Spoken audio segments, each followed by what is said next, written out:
Continuing my series on parallel lines, this time we're going to find values of x and y. So if I'm looking at a set of parallel lines cut by a transversal, I want to try to identify angles that will make sense in helping me find x and y. These are vertical angles which are set equal to each other, but it wouldn't make sense to work with those first because I still have two variables. If I look at 4x and I look at 112, I notice those are corresponding angles. So yes, I could set them equal to one another. Or this one just tells me that y and 112 are equal because they're alternate interior angles. Interior because they're inside of the parallel lines. Alternate because they are on the opposite side of the transversal.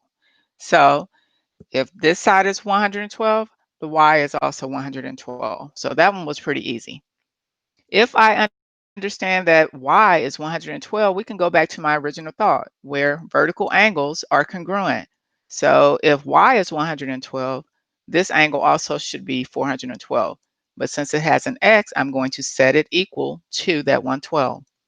4x is equal to 112. To find x, I would divide both sides by 4. And x becomes 28. 112 divided by 4. If I wanted to test to see if I was correct, I would take 4, multiply it times what I said my x is going to be, 28. And if I am doing it correctly, I said it should equal 112.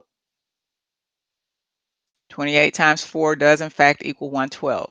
And since we're talking angles, we're going to go ahead and put our degree symbols. Here, we're just talking a variable x and y, so you don't have to have a degree symbol. For this particular one, we have an expression, we have an x by itself, and we have 72 degrees. These aren't any type of angles that we've learned in our theorems and postulates, but 5y minus 3 and x are corresponding angles. However, if I set them equal to one another, again, I have an x and I have a y, so I'm not going to get anywhere. But here I notice that these angles that are adjacent to each other create a linear pair. A linear pair means that I have two angles on a line that add up to equal 180. So two angles that add, so 72 plus x, and they equal 180. Knowing that, I can now solve for x. Subtract 72 on both sides, and I bring down my x. X is equal to 180 minus 72, which is 108. So x is simply 108. If I were to substitute it here, it's actually 108 degrees because it's taking the place of x. I can go back to my original thought where I said that 5y minus 3 and 108 are equal because they're corresponding angles. So exactly what I said is what I'm writing. 5y minus 3 equals 108. So now to solve for y, I start undoing things. If there's a negative 3, I add 3. What I do to one side, I do to the other. 5y, 108 plus 3 is 111. I divide both sides by 5. Y becomes 111 divided by 5. It's a decimal to 22.2. And again, if I wanted to test this, I would go to where my y is and I would substitute in 5 times, we said y is 22.2 minus 3. If I am doing this correctly, it will equal 180 because that's what I said it was going to equal. 5 times 22.2 is 111. If I subtract 3 from that, I do get the 108. So this would actually be 108 degrees as well.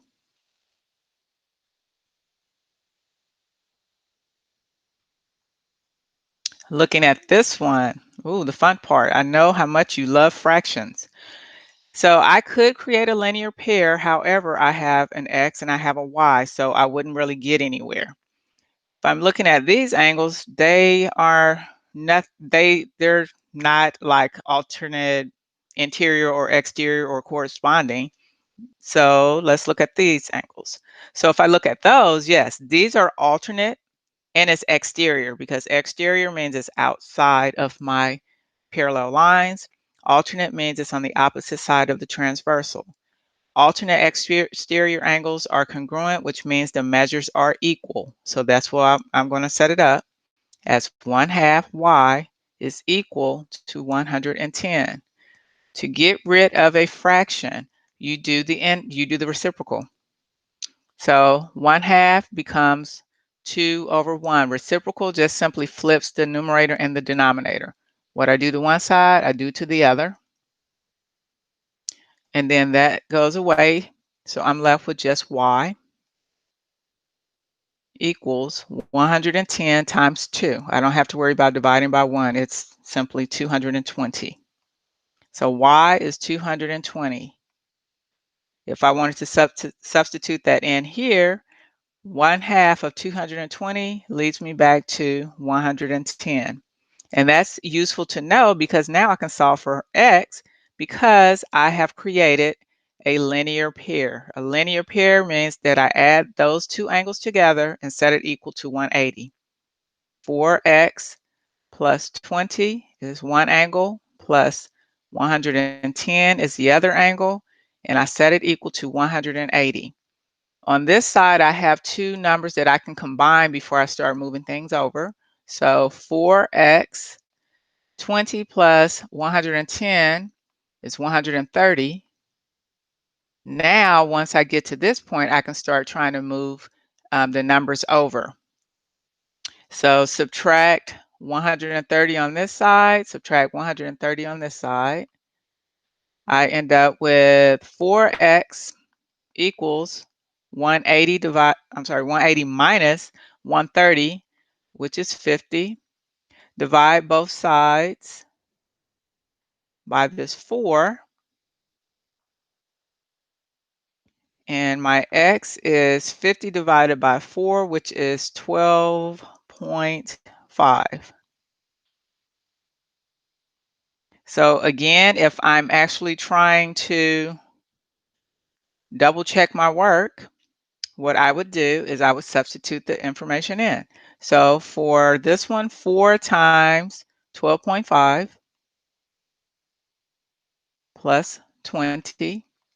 So let's grab our calculator. 12.5 times 4 is 50. And then 50 plus 20 equals 70, which makes sense because 70 plus 110 equals this 180. So once I substitute that information in and I add it to 110, it does in fact equal 180. Last one. So again, I'm looking at my angles that I currently have, and I have alternate interior angles. However, one has an X and one has a Y, so that wouldn't make sense to work with. On this side, I have same side interior, which has to equal 180, and I also have a linear pair that has to equal 180. It does not matter which way that you work. I'm going to do my same side interior, which means I'm going to set up 6x plus 7 plus 65. And since it's same side, I know it has to equal 180, same side interior. Before I start moving things over, I'm going to combine my like terms. I have 6x, 7 plus 65 is going to be 72, equals 180. I'm trying to get rid of the constant, so I'm going to subtract 72 on both sides. 6x is equal to 180 minus 72, which is 108. I'm going to divide both sides by 6.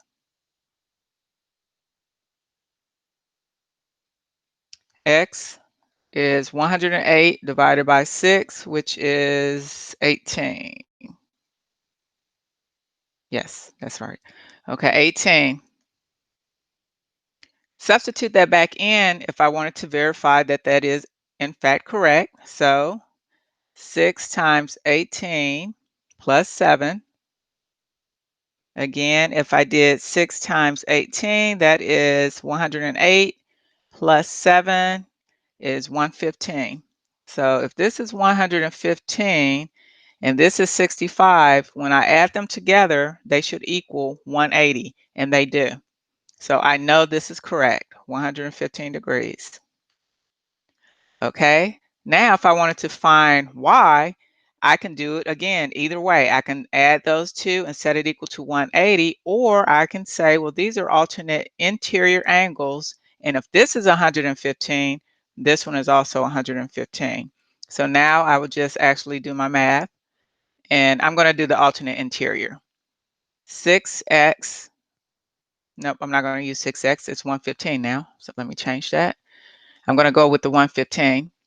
115 is equal to y plus 9. I'm going to do the y plus 9. It does not matter if you put it on this side. I just like my variables on the left. And now I'm going to start subtracting out my constant because I want my constants all on one side and I want my variable on another. So y is going to equal 115 minus 9, which is 106. So y should be 106 if I'm doing this correctly. Let's see. We're going to substitute in 106 plus 9, which we already know is going to be 115, plus that 65, and it should equal 180. That's because it's a linear pair. So I know that I'm doing this correctly. These are my final answers. Yep, that was it. Hope you have a better understanding of how to solve for when you have multiple variables like X and Y.